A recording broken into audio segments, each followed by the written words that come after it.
Hi, third grade. I can't believe it, but today I'm going to read the last chapter of The Witches. And tomorrow is, I think, officially the last day of school. So here it is. This is the last chapter. It's off to work we go.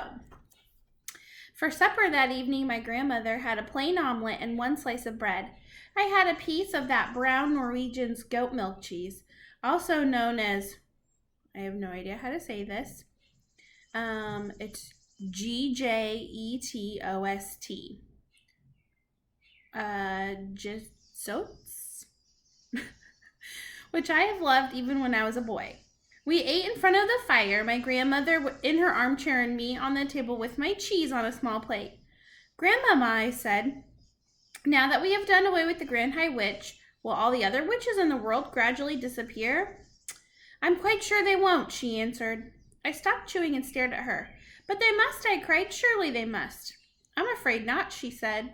But if she's not there any longer, how are they going to get all the money they need? And who's going to give them orders and jazz them up at the annual meetings and invent all their magic formulas for them?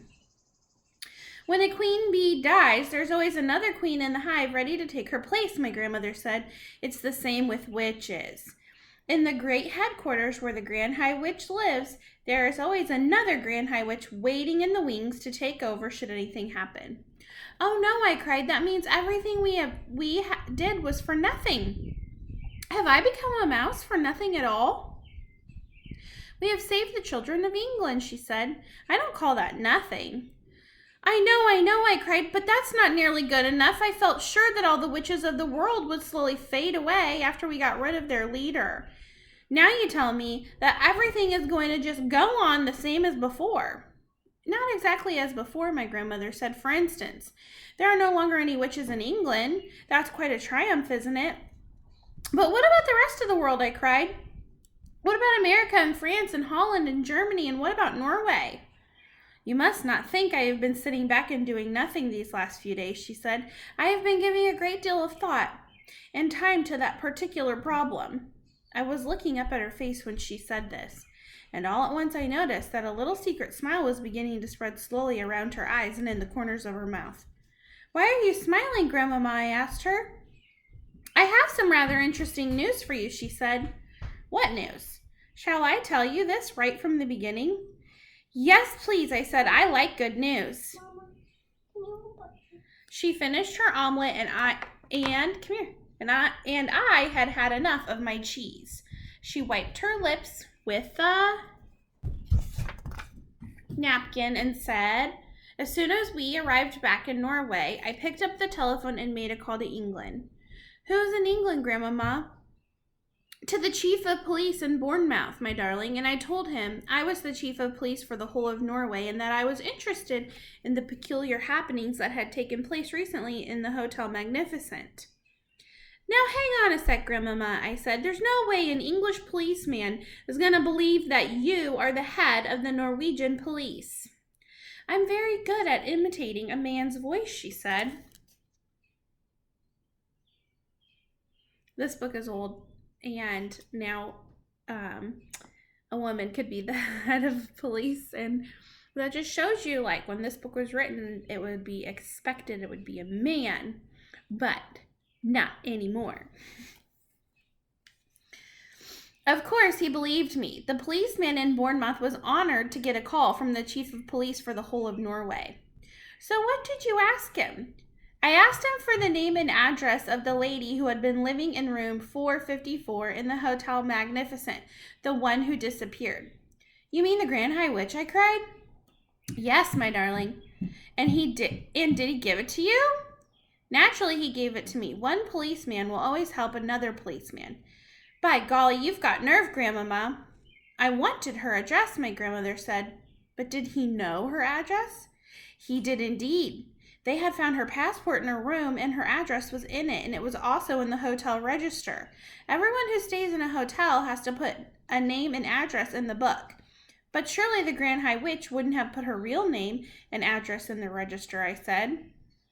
Why ever not, my grandmother said. Nobody in the world had the faintest idea who she was except the other witches. Wherever she went, people simply knew her as a nice lady. You, my darling, and you alone were the only non-witch ever to see her with her mask off.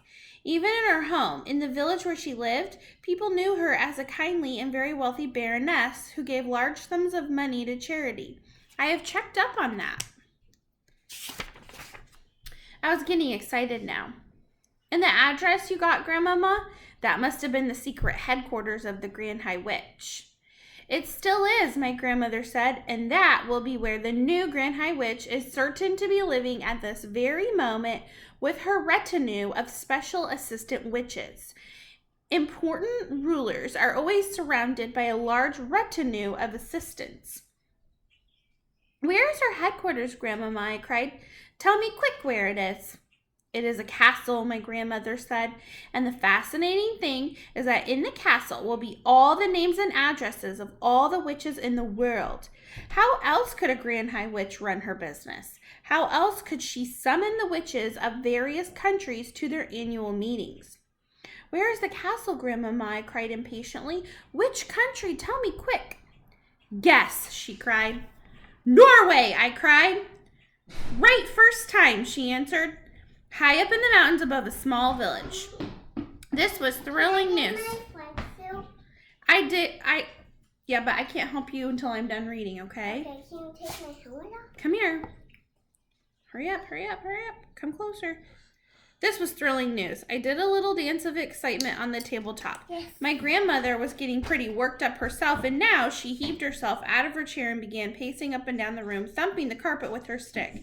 So we have work to do, you and I, she cried out. We have the great task ahead of us.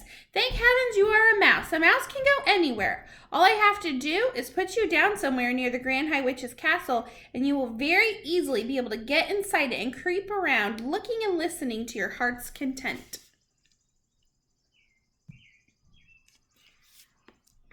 I will, I answered. No one will ever see me moving about in a big castle will be child's play compared to going into a crowded kitchen full of cooks and waiters.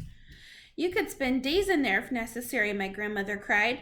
In her excitement, she was waving her stick all over the place, and suddenly she knocked over a tall and very beautiful vase that went crashing to the floor and smashed into a million pieces. Forget it, she said. It's only Ming. You could spend weeks in that castle if you wanted to, and they'd never know you were there. I myself would get a room in the village, and you could sneak out of the castle and have supper with me every night and tell me what's going on. I could, I cried out. And inside the castle, I could go snooping around everywhere. But your main job, of course, my grandmother said, would be to destroy every witch in the place. That would be the end of the whole organization. Me destroy them, I cried. How could I do that? Can't you guess, she said. Tell me, I said. Mouse maker, my grandmother said. Formula 86 delayed action mouse maker all over again. You will feed it to everyone in the castle by putting drops of it in their food. You do remember the recipe, don't you? Every bit of it, I answered. You mean we're going to make it ourselves? Why not, she cried. If they can make it, so can we. It's just a question of knowing what goes into it. Who's going to climb up the tall trees to get the Gruntle's eggs, I asked her. I will, she cried. I'll do it myself. There's plenty of life in this old dog yet. I think I'd better do that part, Grandmama. You might come a cropper. Those are just details, she cried, waving her stick again. We shall let nothing stand in our way. And what happens after that, I asked her, after the new Grand High Witch and everyone else in the castle have been turned into mice? Then the castle will be completely empty, and I shall come in and join you, and... Wait, I cried. Hold on, Grandmama.